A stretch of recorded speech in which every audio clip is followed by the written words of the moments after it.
right, guys, welcome back to another episode of the Pros with Con podcast. Special guest on with me today, my good buddy, longtime friend Josh Turnley. Say hi to the people, Josh. Great to be here, everybody. We've been in the works trying to get him on the podcast for a few months now. The holidays are over, so it's a little bit easier. I wanted to get some more pros on the podcast people I consider that just not only a good friend of mine, but just always been dabbling in some form of fitness, and his background and upbringing in soccer and stuff. So just growing up, we would always know that Josh was away for the weekend playing soccer, doing all kinds of things. So his fitness journey's been cool. So it's just cool perspective to get on for you guys about what his training was always like growing up, and the privilege of having someone who I consider a good friend who has had exposure to like Division I type stuff with collegiate athletics and then professional soccer and all these things. So that's pretty cool. And also, he's just a good friend of mine, so it's cool to have him on. Thanks for having me. Ain't that right? Don't mind me eating my Twix over here. We're going to talk about Josh today, but I'm eating a Twix. Maybe more weekends than I would have liked away at soccer rather than hanging with the boys, but, it paid off in the end, I guess. It got us where we needed to be, Excuse me. Yeah, so we're gonna dive into a little bit. Encourage you guys to check out all the other episodes that have been popped out. This is number 21, so we're cruising, we're jet setting, we're getting after it. If you want to sponsor me, please do so. That'd be sick if you did that. I would appreciate it. Anybody? 21. That's impressive. 21, yeah. Pumping them out. Boom, boom, boom. No big deal.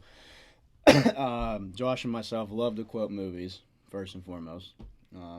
I've been on the big Rush Hour kick lately, as you could tell from our conversation earlier. I sent the GIF of them going. Rush Hour 1, I believe that one was just Rush Hour. Yeah, you'll hear a few references today. We're big on Christmas Vacation every year. What other ones we like to do? Talladega Nights, those are always big. Step Brothers might sneak in there. Did you like that one yesterday? And I put on my story, Dale, no power tools. Oh, that's just my toothbrush. That's perfect. Loved it. Yeah, so just kind of try and kick it off and talk about Josh a little bit and kind of his background and what he's into now. And coincidentally enough, he goes to Neil Schaefer's gym, who we've had on previously, in the beginning of the Pros with Con tenure. So he'll talk a little bit about that. But so go ahead and tell a little people about your background, who you are, what you've done, where you've been. You kind of been all over the map, East Coast, West Coast, Center Coast. I don't know. Yeah, I've been all over, and my fitness journey fitness and sports journey has been pretty wide ranging. So, stop me to ask any questions, and it could go long telling you where I've been from start to finish, but do what you feel led, I'll try and get keep as it much as you want or as little as you want. We're talking about it. I'll try and keep it relatively concise. So we'll be good. Yeah, it all started back in 1993, December 22nd. I was born. No, I won't start that back far in '94 when I was 1. Well, my soccer journey didn't start too much long after that. I think I, by my parents' admission, had a ball at my foot at the age of 3. So that's how you get them. That's when I feel like I'll compare you to Tiger. That's when he probably started golfing. Yeah, only difference is he was like on TV hitting golf balls at age 3. But you're on TV in some capacity. Yeah, I made it on a screen or two. A few channels in my day. Yeah, so soccer's been a staple in my life for the first 25 years, and haven't, since I got done playing professionally, I haven't dabbled in it too much since. But it's started playing when I was super young, 3 or something, and started playing more competitively probably around age like 9 or 10 when the travel teams start. That's when the weekends started to fill up. As I got into middle school, high school, that's when the tournaments, both spring, fall, summer, started taking up a lot of my time. Also played baseball growing up.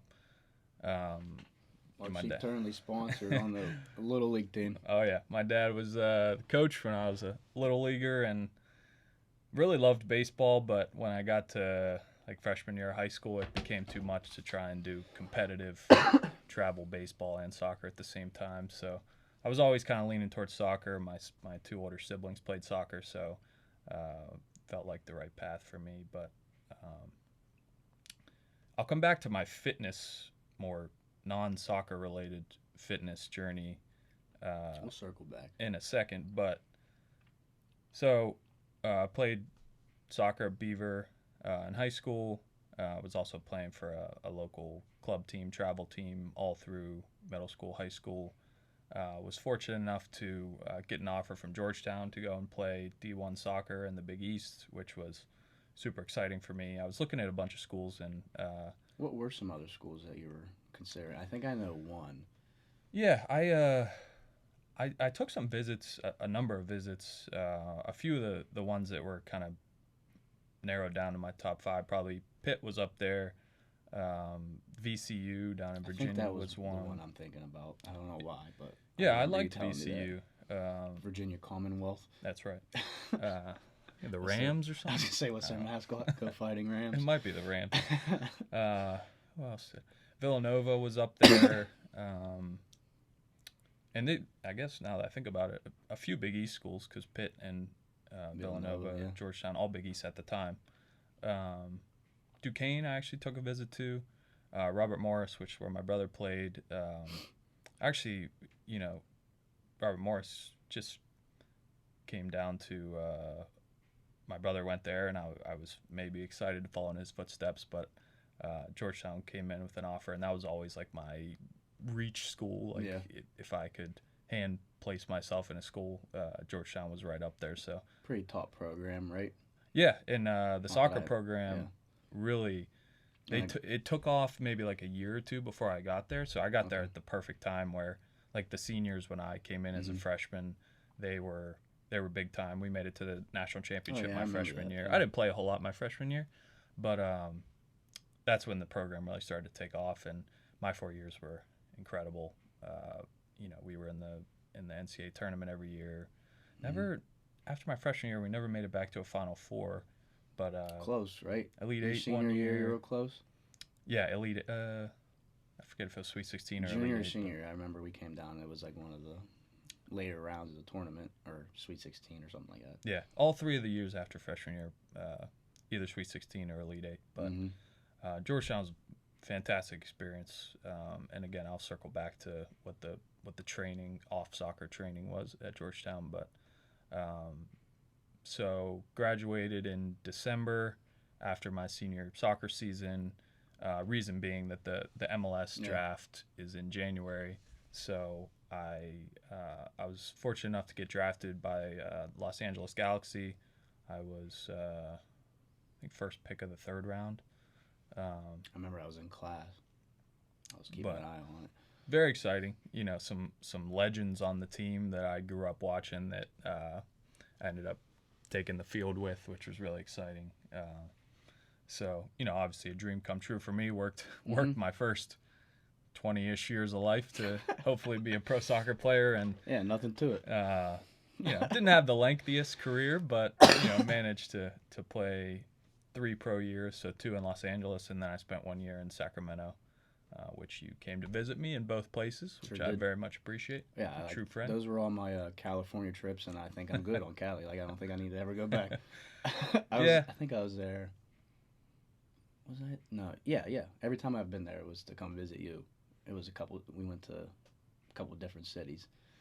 Yeah, I'm glad some of the other, Kirk came out. Did Kirk come out to, I think Kirk came out to LA. A few of you guys came out to LA. Me, Joe, and Sean. Oh, maybe not Kirk. Was Kirk there?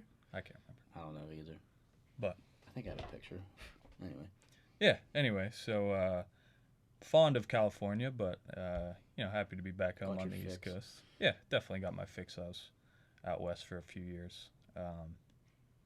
So 3 years pro, and then I hung them up after my 3rd year. Unfortunately, mostly because I was getting injured a lot, which even ever since I've always been racking my brain as to what maybe I did wrong from a training perspective that was leading to all those injuries. Okay. So it could be, we could dive into that, or Sure. it could just be unlucky. So I was fortunate enough to step foot on a field as a professional. Certainly a dream come true, and now I'm just, as most of us are, just trying to find a fitness routine that we like, something that gets you energized and makes you want to do it every day or most days. And it's interesting, and we can talk more about this. Just the idea of training for something, whether that's a sport or a competition, versus training just to stay fit or reach certain body health fitness goals. So I'm sure I know you've talked about that with a lot of folks on the pod already, but big talking point on this, I think. And I'll give you my perspective, just given, absolutely. Like I said, I've done so many different training regimens from an early age to now. So I'll stop there with the soccer, and then we can maybe. That takes me to 1995. So then in spring of '96. That's when I really hit it hard. First 3 years of my life, I did all that. Now, just been cruising ever since. But yeah, I mean, it's cool for people to hear that. I know it was always cool just to follow along where you were. You mentioned you're always away, tournaments and stuff, for sure. I mean, we always knew you were getting after it on the pitch. Is that what they call it? That's right. I don't call it that, but other people do. Someone said it one time, I heard, I think. But yeah, your background is definitely soccer. So very aerobic-y, very long duration of cardio and things like that. But I know you've taken some, and obviously I personally just know this just because I like it. You had some Olympic lifting background for a smidge of a time, just, and let this be my plug for you about a soccer player doing Olympic lifting. While it's not necessarily Olympic weightlifting for weight, it's still a good tool for teaching explosion and all these things which are necessary for athletics and just life if you're interested in that type of stuff. So it's important for people, I think, to hear how Olympic weightlifting can translate in that sense. So you are a soccer player, you're not necessarily worried about how to snatch the most weight, but it could also teach you to be explosive and have body awareness and body-mind connection, which are all things that any athlete needs. So that's always that's a cool plug for me, just because I take interest in that very much. I coach that a lot, but I do know that you were doing that. So let's take that and think about it for a second, because people bash on it, why, not bash, but why Olympic weightlifting for baseball players or soccer players, they'll never be needed to do that. It's just the intention behind it. So it's good for explosiveness and body connection, body awareness, all these things. But I just knew that was one of your training things you used to do. Yep. Somewhere in there. And that journey, which is kind of where I was going to start with my just non-soccer specific training. I think I was maybe middle school, I don't know, somewhere in the neighborhood of a 12 to 13 when I started doing training. I was training up in Greentree with a friend, Dom Canella. You know Dom. Shout out Dom. We started training together middle school going into high school.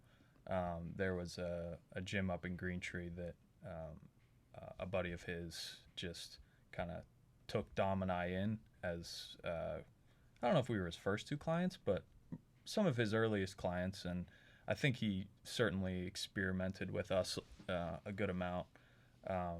You're a guinea pig. Yeah. But I will say, and to your point, I wasn't the most athletic kid, I would say, up until that point, maybe up until 11 or 12. I was starting to get technically good at soccer, with my foot on the ball, passing and shooting and all that stuff. But physically, I would say, a little kind of, admittedly, a little pudgy and not the fastest kid, not the most athletic kid. And I I quite honestly directly attribute a lot of my athleticism as I started to mature and my body grew into my body a little bit. I attribute so much of my athleticism to that trainer that I had, the dominant I had kind of in middle school and high school. And the reason I bring that up is because he introduced me, that trainer, to Olympic lifting, Mm-hmm. among many other things. To be honest, lifting in general, I Mm-hmm. hadn't really done up to that point. But he introduced me to Olympic lifting, and you know, I would attribute those movements and getting comfortable moving weight like that, not so much from a strength perspective, Mm-hmm. but some of these words you're talking about, like body awareness Mm-hmm. and explosiveness. I think I became 10 times more explosive due to that work I was doing in middle school and high school. Mm-hmm. Um, you know, even things like mobility, my muscles and Yeah. my range of motion was 10 times better. So I, not even really trying to plug Olympic lifting here. I really No, yeah, do. absolutely. Uh, I just know that I remember you doing that. yeah, I started doing, just the basic movements, power cleans, Mm-hmm. and I think I didn't start snatching till a little bit later, but Power cleans are the best movement of all time. yeah, and I got real good at those. That's just an opinion I have, but anyway. Of the Olympic lifts, which I don't do as much of anymore, cleans have always been my favorite. There you have it. Stamp it. I've never quite gotten good at snatching. It's tough I if you don't think- do it consistently and like with a good coach. And it's. I just had this conversation recently with Mallory. It's the hardest movement to learn, and it's our hardest movement to coach too. There's so much that goes into it. Yeah, the time, just stuff like Yeah. timing and which comes down to coaching and Yeah. yeah, snatching. I also have not the strongest of shoulders, and I think it's always inhibited me from really doing good at keeping the bar above my head. Mhm. But anyway, yeah. So my lifting journey, and at the same time, my Olympic lifting journey started around the same time in that middle school, high school time frame. I wasn't the biggest. Like, I didn't really like lifting at all. Even while I was doing this, it was more of Mhm. like my parents could see that I wasn't the most athletic, so they were like, okay, You gotta get in there. I was always involved in like individual soccer training, always had personal training for technical skills with the ball and Mhm. passing and shooting and stuff, but they thought that I could use a boost on the athletic side. Thanks, Mark. So Thanks, Kim. yeah, I appreciate them for all the dollars they put into my soccer career. Look at us now. Yeah, Look where you are. never made the money to pay them back for all they did over That's the not years, true. but I know they loved my whole soccer career following me around. But anyway, yeah, so I really started lifting in middle school, high school, but didn't like it. Like, I just did it just because I Mhm. thought I needed to. And then it wasn't really until I got to college that lifting became like an actual priority alongside the soccer Yeah. piece of it. And that's because our strength coaches at Georgetown were actually very pro lifting. Yeah. And, I've heard this from a number of like D1 schools around the country. It's very sporadic in terms of what programs prioritize lifting and which ones are more about, maybe just body weight stuff, Mhm. and they focus on the soccer, Yeah. and then any other training is just more maintenance, body weight or mobility type stuff, not really strength based stuff. So I got into lifting a lot more at Georgetown. I started to like it a lot. Our strength coaches were great, and incidentally, I think my strength coach at first was like also the football team strength coach. Mhm. So he had a natural. The football guys lift heavy, obviously. Mhm. So he wanted us to lift heavy, and I will say though, for those people that think if I lift heavy, I'm gonna bulk up and not look the way I want to look. I lifted heavy through college, and I never really bulked up. I got a lot stronger, but I always saw that as I got stronger and it helped me on the field. It didn't necessarily make me slower, but it made me more explosive. It helped with my stamina. All these things that you might think, oh, you're a soccer player. All you do is run all day, so why would you ever want to lift and get any bigger? Well, if all you're doing is lifting, that might not be the best. But of course, when you're in college, you're practicing every day, so you're getting the running in naturally through your sport, and then the lifting aspect, I think, for me, felt not only did I like it, but I think I lifted a lot more than not just other schools, but even other teammates that weren't as interested in it. And I personally think that was a huge factor in why I had success in college and then went on to play, pro soccer for a few years. So Yeah, those are all like really good points that, like, as you're saying, I'm just thinking like, yeah, this is good stuff. I wanted to start first with how you said you started like early on in like 11 to 13, something like that, 12, 13, getting into like strength training. And that's kind of always been seen like you don't want to start kids too early, but I think you're starting to see more of it now where like the people are trying to get more kids involved because it's not like people don't think is at they always used to think, or and this could be a misconception, that it wasn't safe for children to do. But I think you're starting to see more of it now where people are starting to see that that's not necessarily true. Like it's if it's done right, starting earlier in your years is also it could help you. And you kind of just like touched on that like without even knowing that it was going to do that. So you said you didn't really like it growing up, like right then and there, but then you started, I guess, not to put words in your mouth, but kind of have more of appreciation for it as you got older. And I think it's important that you also stated with how like a couple things. First and foremost, like if you lift, you're gonna get bulky. Like that, just myth that's just out there. And like it's hard for us as like people who are like involved in athletics and like lifting and fitness to like kind of wrap your head around that. I think I was also having this conversation with Mallory recently. Um, it's hard to think like that when we know that's not the case. So like you have to try and like take a step back and see if it from that perspective. Like why do people think that? Why do people think that like just because they lift, they're immediately going to get bulky? That's just like not how it works. It's a important part of it, sure, but there's so much that goes into getting bulky and how long that could take, as opposed to like lifting for strength and like just to be strong. So like you're a perfect example of like your sport was dominated by being aerobic and running a lot, and you're constantly moving and cutting and running for 90 minutes, sometimes more. Um, but you also had to have some sort of strength to do that. So like it's not necessarily just like lifting for strength. So like it's I think it's important you touched on it, why it's important for people to incorporate that into their daily lives. So like just to bring it back from earlier when you said training for sport versus just like training to be healthy.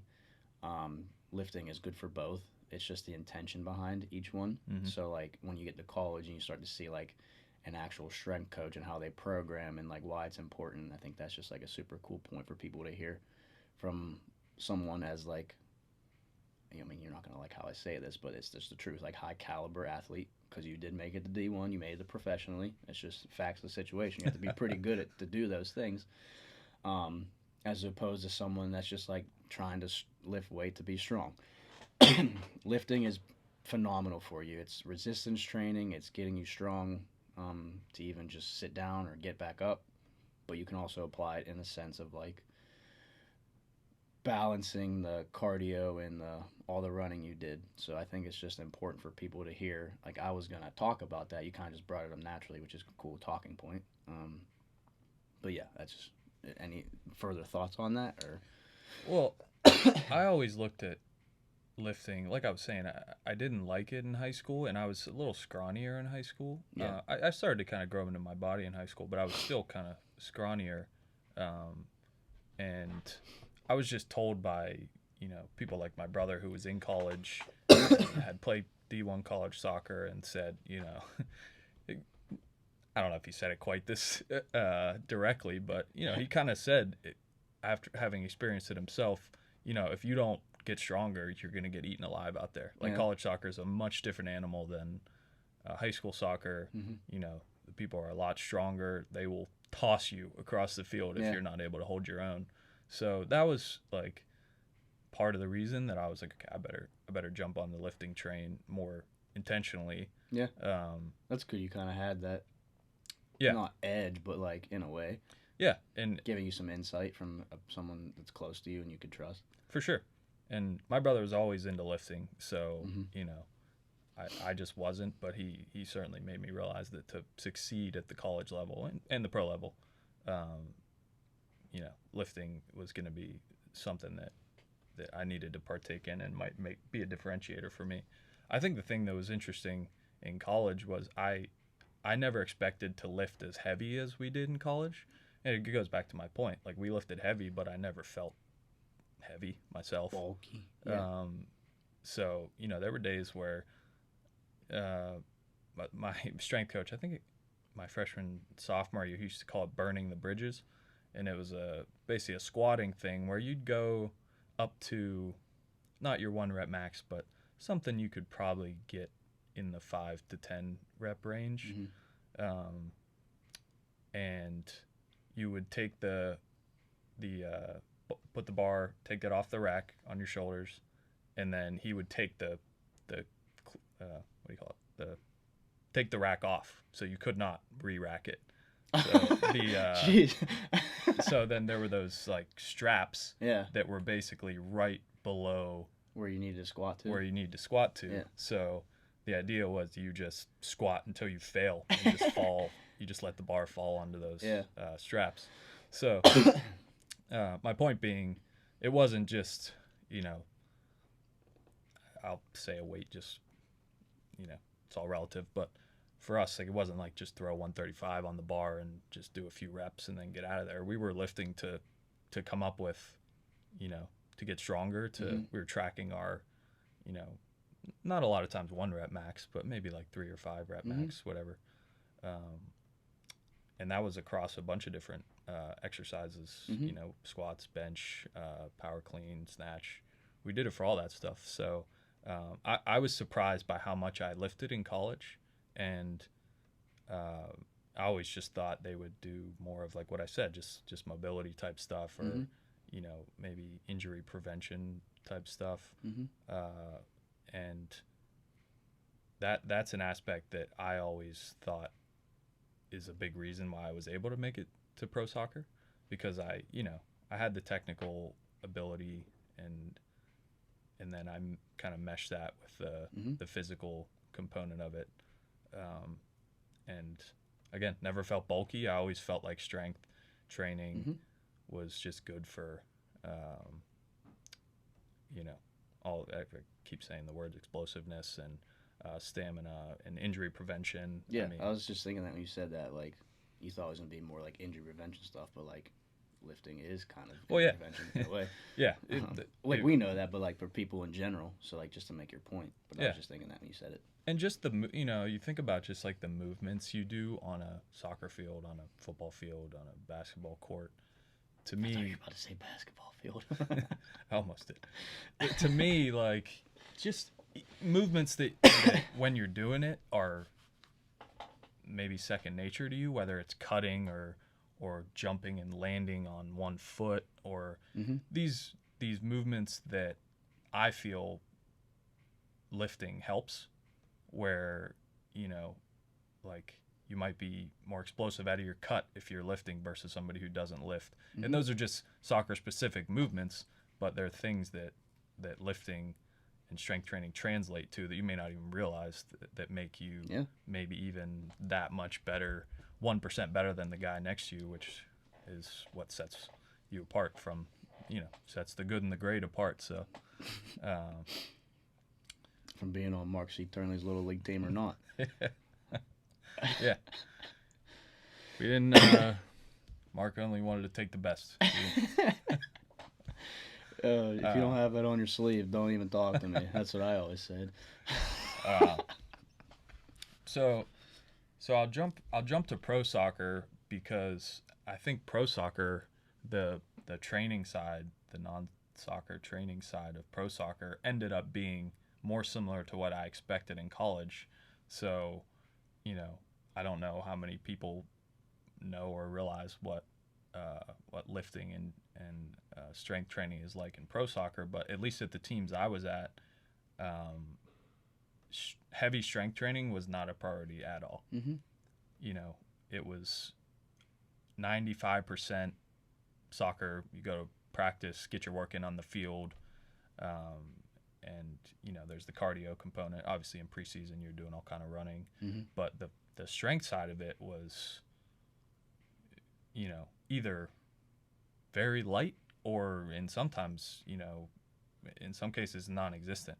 So, you know, admittedly coming from college and starting to get a knack for lifting and thinking that that was something that helped me, Mm-hmm. you know, I got to LA my first year, and, you know, as we're working our way through preseason, I think, you know, maybe a month went by, and scheduled into the month was maybe one workout a week, strength workout a week, maybe two, and one was a little bit more strength, and the other workout was more mobility and body weight stuff. So that was an adjustment for me, and I always found myself going to the trainer and saying, you know, asking if they could write me more workouts.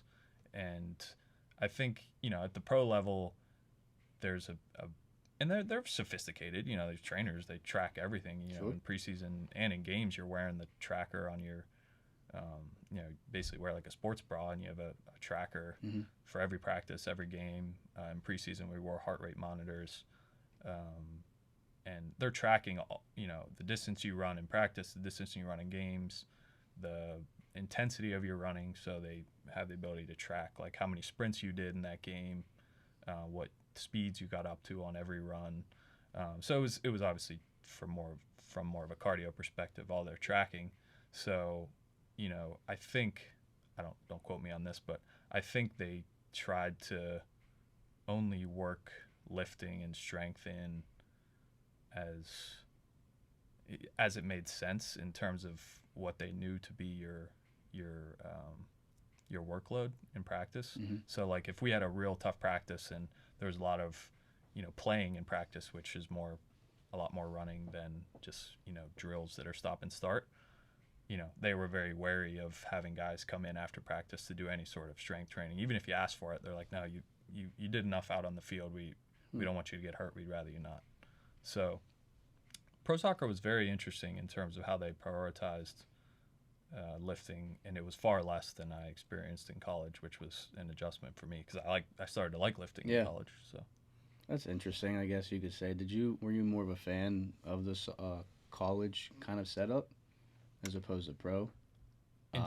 Like versus like your workout regimen, so strength and cardio, as opposed to like mainly cardio-ish, yeah, well, minimal strength. fun fact about me, at which you might be like, why the heck did you play soccer your whole life? But I actually don't even like to run. Like, it's not something You I want like to go to for a do. run?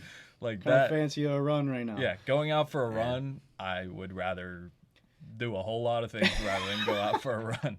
I agree. I always didn't mind chasing after a ball, and that Yeah, was you're like playing a game a little different, but like going for a straight run. Yeah. Boy, never not liked for it. me. You know, in the off seasons, both in college and in pro, you know, they write you programs that are mostly cardio, so Yeah. a little bit of lifting, but mostly like interval runs to keep you fit in the off season. And Sure. I did them because I didn't want to come back out of shape, but Yeah, I mean, did not enjoy them at all. gotta stay on top of things. So in terms of how I felt physically, I think I felt my best in college, and I definitely attribute that some to lifting. It might also because I dabbled with doing like the paleo diet in college, and that was as lean as I ever I remember was. you did paleo, I think, going into college too. Correct me if I'm wrong, but I remember you being at home, like, and you were following that, like, as you were gearing up to go into. Mm-hmm. It might have been in between. In the college, right in and College around years. college, Yeah. the college years, I dabbled with it a couple times, and I found success in that diet. And we don't have to go too far into dieting, but I liked that. I felt like I was eating, you know, clean most of the time, and mixed with all the running I was doing and all the lifting I was doing, it was just like the right mix for me in terms of how my body felt. I felt strong on the field. I felt fast on the field. Like I got everything I was getting everything I needed to have my body working like a well-oiled machine type of thing. Perform, huh? So yeah, so I got to pro soccer, and the strength piece became less of a priority, and I started to feel less strong. I mean, the game is much faster at the pro level, and the technical soccer specific skills started to become much more important. But you just notice things physically. Yeah, I just didn't feel quite as explosive at the pro level. Just curious, yeah. So not to say I was like not strong, but I felt a little bit You're gonna less. feel stronger if you're lifting more than I suppose you're not. I think that's just natural. Yep. Yeah, I was just curious because I mean that's kind of a weird concept to think about, that like that's not a priority, even if it's not heavy, but like even at all. Like I don't know, it's interesting. And it may have changed since I've played. Yeah. I haven't played pro soccer in, I don't know. My last year was 2017, so it's been almost Been that long already. 5-6 Sheesh. years. Where does the time go? Huh? I'll tell you. Wait. Yeah, I don't know. Yeah, end of 2017. When were you in Sacramento? 2017. Sheesh. All right. So and like I said, those training staffs at pro teams, they're very sophisticated. They know what they're doing. But I was always, yearning for a bit more lifting at the pro level. Should have been like LeBron, go in about 4 hours before tip off, get a lift in, shoot around. That's why LeBron is LeBron. We don't have to get into it. I compared you to LeBron just now. We don't have to get into a LeBron Jordan debate. I'm LeBron. I'm Team LeBron. I'm kind of Team LeBron too. But anyway, take that for what you will, people. Don't come at me for your MJ stuff. I don't even want to hear it. I can't appreciate it because he didn't play when we were watching as much. So what, Michael? Yeah. I see highlights and everything, but I get to appreciate LeBron every other night. Yeah, I mean, people just their argument is their argument, so there's no point for me to argue because I believe what I believe. And that can sound weird, but about LeBron, I'm Team LeBron. That's all I'm saying. We'll leave it at that. But yeah, I think it's just interesting for people to hear more of like a high level type training program, just of what you've done and like kind of the route you were on with soccer, but at that high level of a sport. So that's always interesting. But you can kind of transition into now, like where we're kind of trying to find something that you would enjoy. So like that kind of led you, and it's just a coincidence. I think that the guy that owns it and runs it is like a good longtime friend of yours, Neil Schaefer. Shout out Neil. Shout out Neil. Footballer Fit. FBF Nation. Yeah, so we had him back on, I think it was this fourth episode, something of that, of Pros with Con.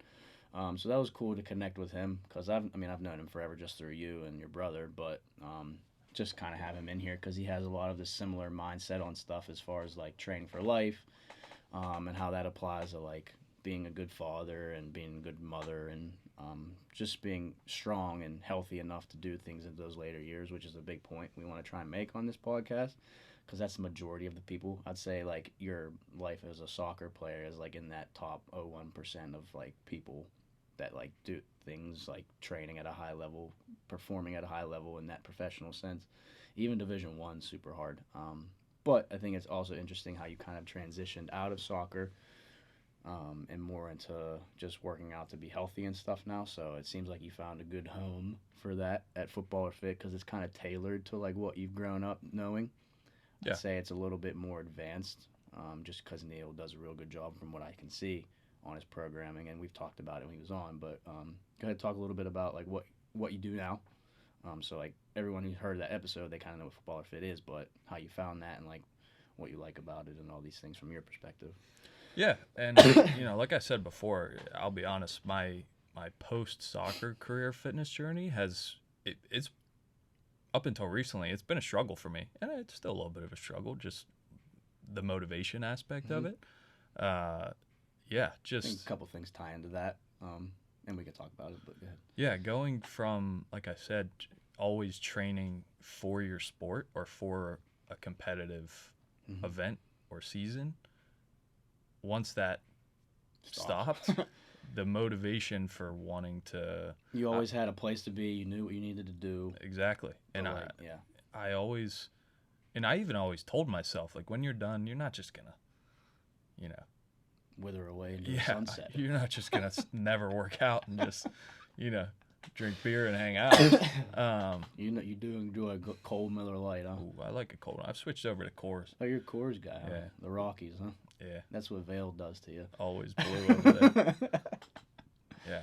Vail. Shout out to Vail. If anybody hasn't been there, I got the Vail hat. Just went a few weeks ago.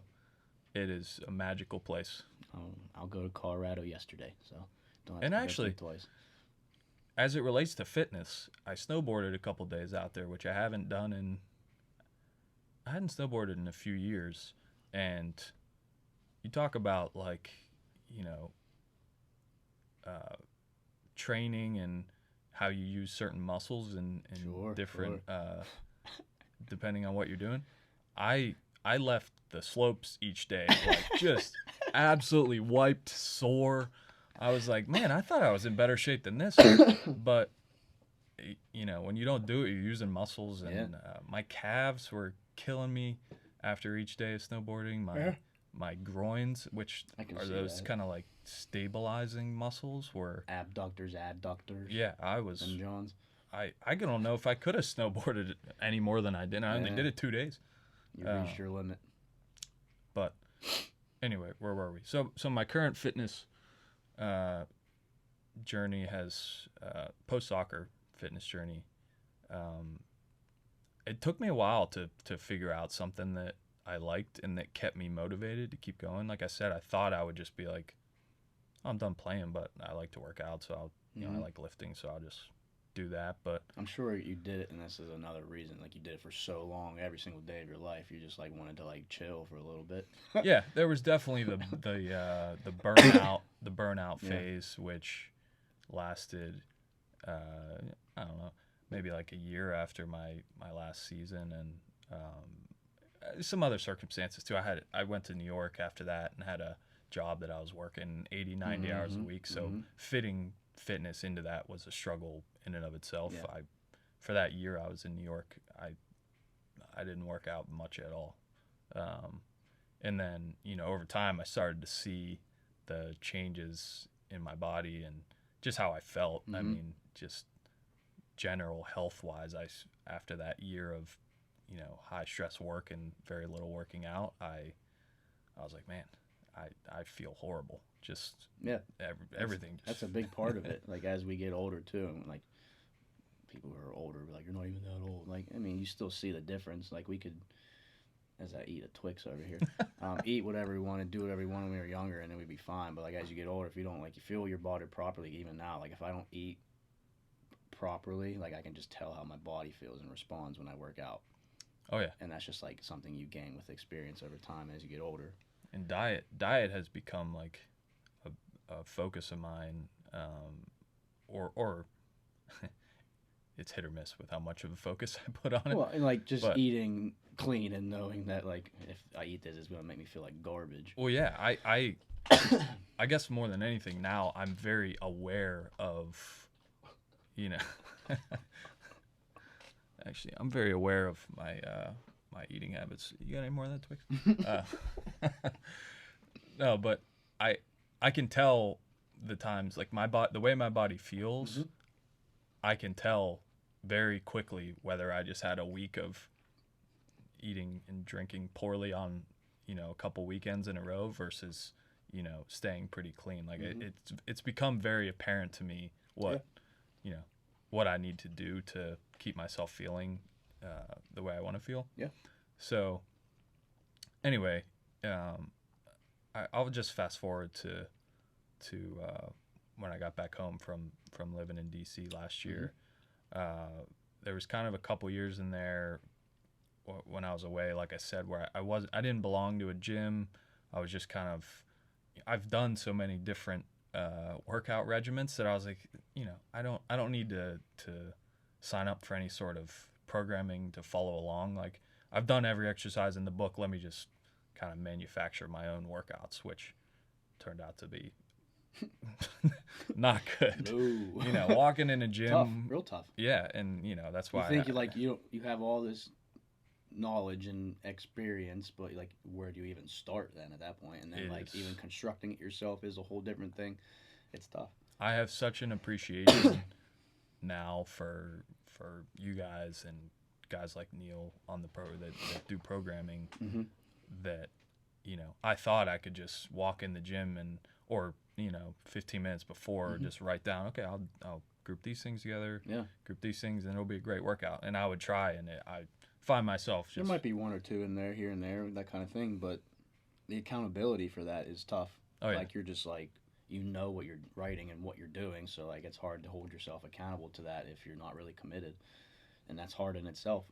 and that's from somebody who you know I've played a sport my whole life and like was very dedicated to it and was always training, you know, and it just goes to show you, like even somebody who plays sport at a high level or did when you know during their career, like this is not easy. It's not easy. It's not.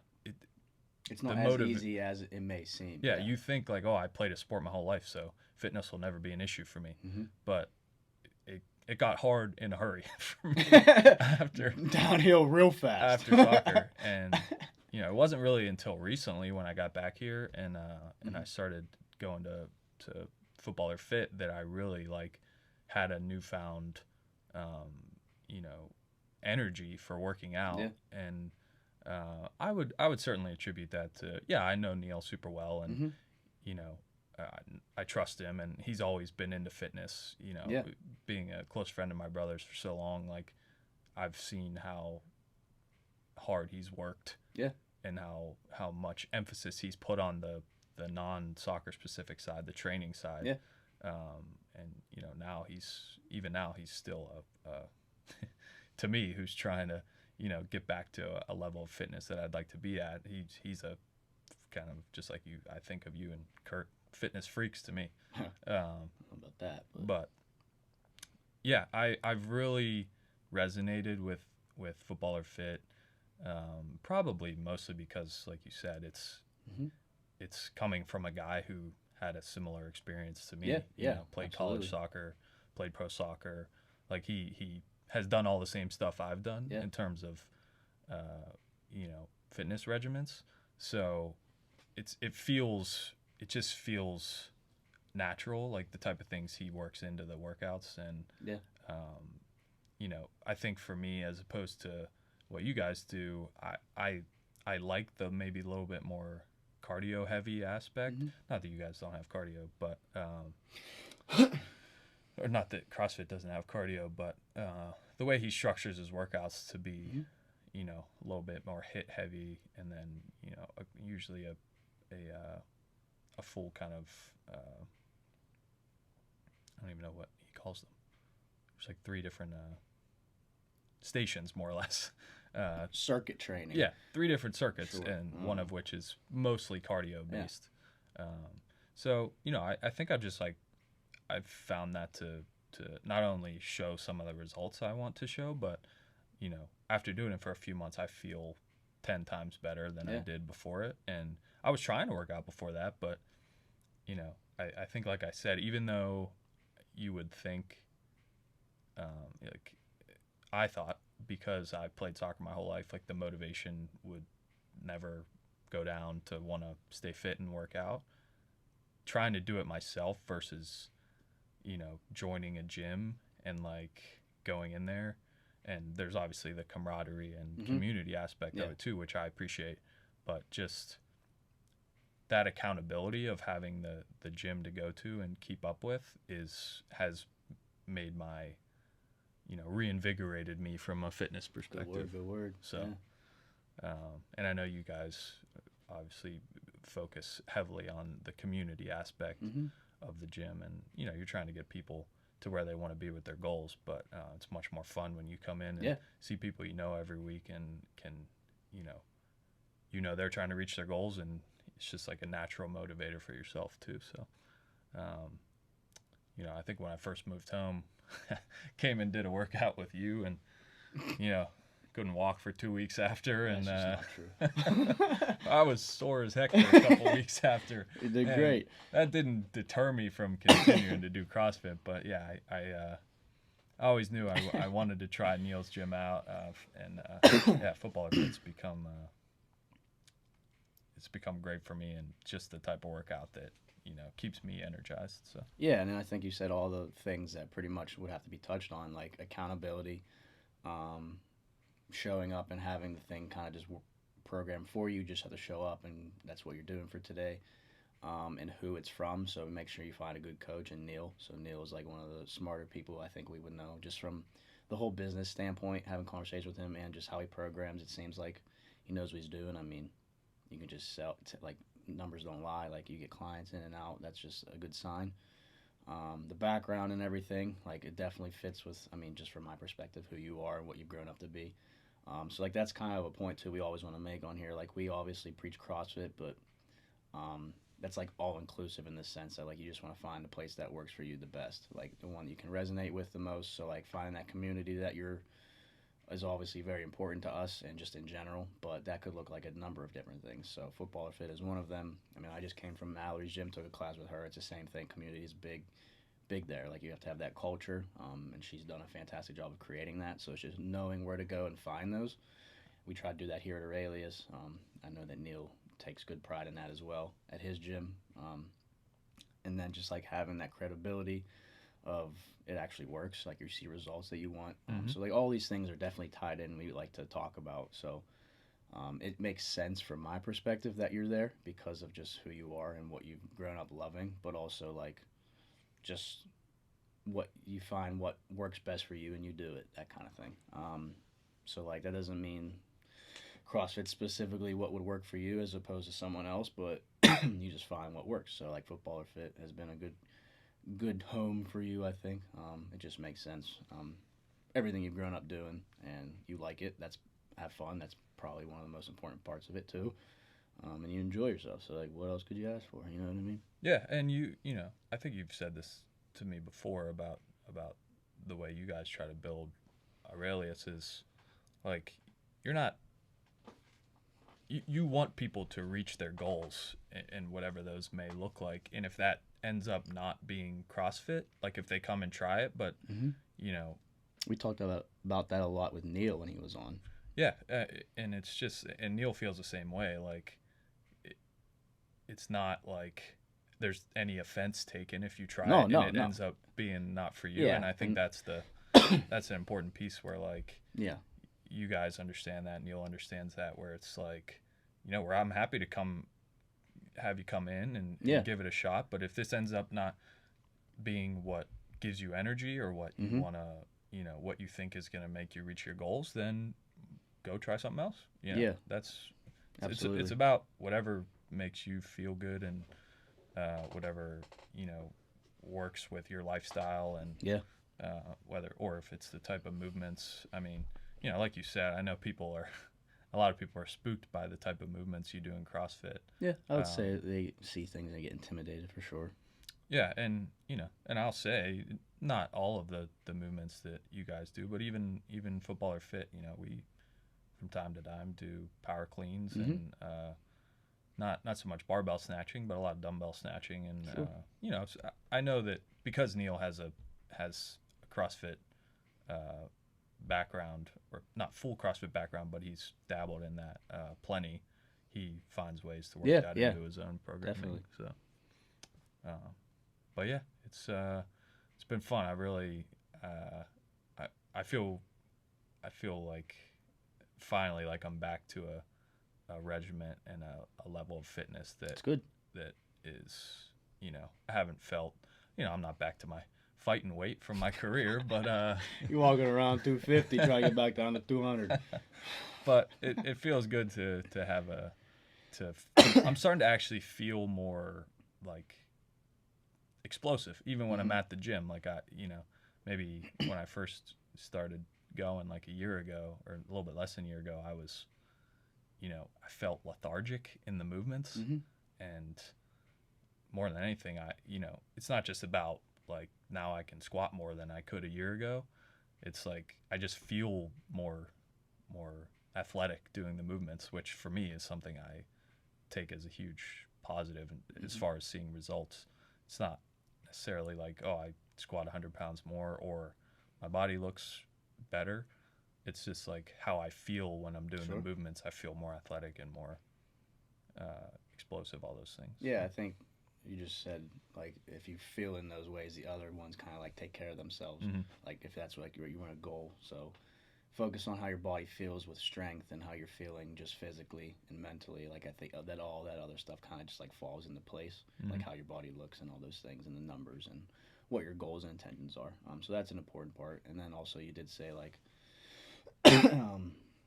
how we like try to incorporate, like, if come in and try, if this works for you, if not, we'll point you in the right direction type of mindset. So like that's just pretty much just surrounding yourself with those good people.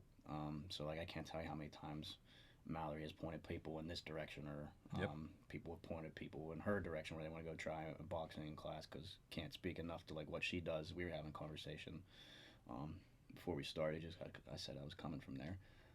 So I can't speak highly enough about like how she does things, but then also like I have a buddy in Chris who's like strength and conditioning more so like that. So just all these people you want to surround yourself with, and there was another good example who got that. So like that was cool to have that conversation. He sent people to us before, and then like in your case, like you tried us out, but like you kind of knew like football if it was more your speed, so like you went there. So like it's not like we're upset or anyone else is upset. Like we want the best for anyone. So like that's just like just being a good person, I think, and understanding that like just because someone else brings them in doesn't mean it's less for us. It's just more helping someone, whatever that looks like. So I think that was an important part to talk about. But yeah. Come to think of it, actually, I know a lot of people that own gyms. The more I think about it, that's what I'm saying. That's what I've been saying this whole time. And all very, pretty different types of training regimens. So, it's not one size fit all for training. It's got to find what works for you. And admittedly, I could tell a slightly funny story as to. This isn't the reason I don't do CrossFit, but certainly exactly something that hurt the pride a little bit. I think it was the year after I was done. I think more people can relate to this than you think, but go ahead. Yeah. So if you feel unathletic, take this as you will. I think this was the year after, the spring after my final professional year. When is the Murph workout done? Memorial Day. Coming up in a few months. So I was doing Murph. I don't know if I'd ever even done it before, but I was doing it down at Mindfire. That's the one. Close family friend over in Swickley is the owner there, and I went to do the workout. And the reason I say it was right after my final pro year is I'd like to think I was still, it wasn't that long ago. You were still out on the pitch, right? So I've it's not like I still felt pretty athletic at the time, and sure. So anyway, midway through the workout, I was doing pull-ups, and I had never really practiced like the kipping motion or really butterfly pull-ups. Any other motion besides strict pull-ups. So why I chose that time to try and test that out midway through the workout. You gotta do 100 of them. You might as well try and learn right now. So, long story short, I was trying to kick myself up there, and as I was kicking up, my hands slipped off the bar. Clean off. And I just went fully parallel to the ground. Just slammed the ground, smacked my head off the ground. And like I was so embarrassed, and I just like I got up and I might have had a concussion. Like I was so embarrassed, but everybody around me was like, "Oh my God, you're all right!" And I just like I got up and I was like, "I'm good." I know. And I finished the workout, and after that, I was like, "Man, that was just a real that hurt the pride." And, that might be why. Concussed, but your heart was hurt a little bit more that day. For sure, my pride was hurt way more than my body, but that might have something to do with why I haven't given CrossFit. I'm gonna say something, and you're gonna appreciate the hell out of it. You said my mind might have been hurt more than my body or something. He's like, my cousin, whose heart is bigger than his brain. And he goes, appreciate that. Perfect reference. Christmas vacation. We always find everybody. a way. There's something about what me and him say. Literally, that wasn't even a thought on my brain. And then how he worded it, that's exactly where my mind went. Yeah, had to work one of those. Appreciate that. Before we got done here. Cousin whose heart is bigger than his brain. Anyway, it kicks stuff. up more as Christmas in the approaches. Season. Absolutely. We'll throw them in throughout the year. And we always find ones that you don't necessarily say every single day. Like, I don't think we've ever said that one. Nope. That was great. Add that to the bingo card. Take that one home to Marky later today. He'll enjoy it. Yeah, I mean, that's a great episode of stuff of just like your background, but also I think I like the most of how we transitioned it into like what you do now and how you kind of apply everything you've learned and like what you found works best for you. We kind of came full circle with the conversation with Neil, as well as many others with like Mallory and Chris and Kurt and all these people. Finding that community, but finding people that are like-minded and can kind of get you on the same path, align your goals and that kind of thing. But I think it was cool just to see, like, hear about your background and training from someone as like a high-level athlete to make it to the D1 level, to make it to the professional level, and then kind of transition out of that and like what that looked like and how that's a struggle, and then figure out what works best for you to get back to that healthy lifestyle that you want, feeling good, looking good, all these things, based on your goals. So all things we really talk about on this podcast, but again, that's why you're a pro of the pros to get on here. Well, no pun intended. So, well, I certainly appreciate what you guys are doing around here. Even for the couple of workouts I've stopped in for, building a great sense of community. Now that I feel competition next weekend, come check me out. I'll come watch you. I'm competing. Now that I feel a little bit more fit and athletic as opposed to the workout I did last year, I'd like to come back in and test myself out, anytime. See how I stack up. Come on down anytime, we'll have you. Thanks for having me on. Yeah, so we always like to kick off and lead up to something that's, or finish off, I guess, just to say, with the episodes of something that's been going on that's positive. So was there anything that happened to you recently that you liked, or anything you're looking forward to in the coming days, weeks, months? Doesn't have to be anything athletic or fitness. It can just be in life in general. Anything happened recently that you're fond of? The holidays were amazing. Yeah. Big holiday guy. Big holiday guy. Vale, I guess, is a good one too. Vale's a great one. I can't say enough about Vale. Spent a few days there, and it was just it's a magical place. Magical place. Colorado.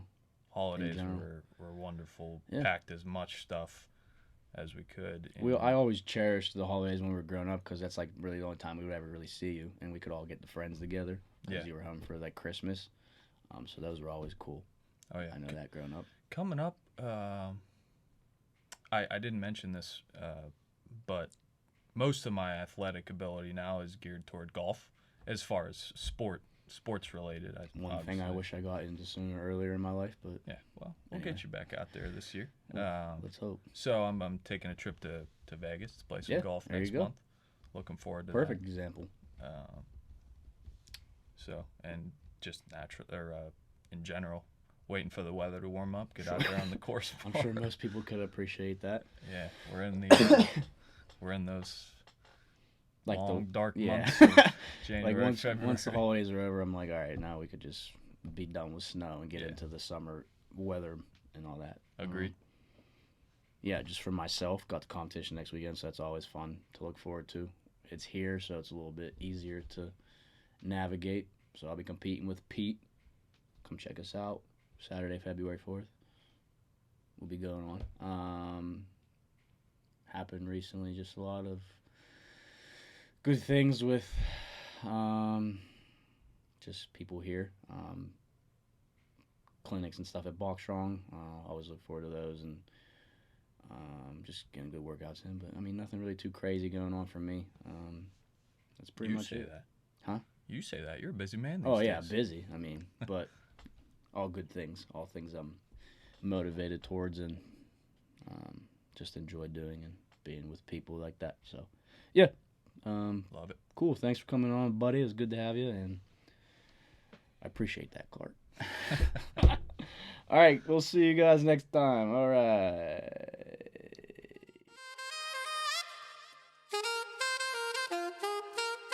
You have been listening to the Pros with Con podcast. You can find us on Apple Podcast, Google Podcast, YouTube, Spotify, and Anchor. Come back each week for a new episode. Thanks for listening.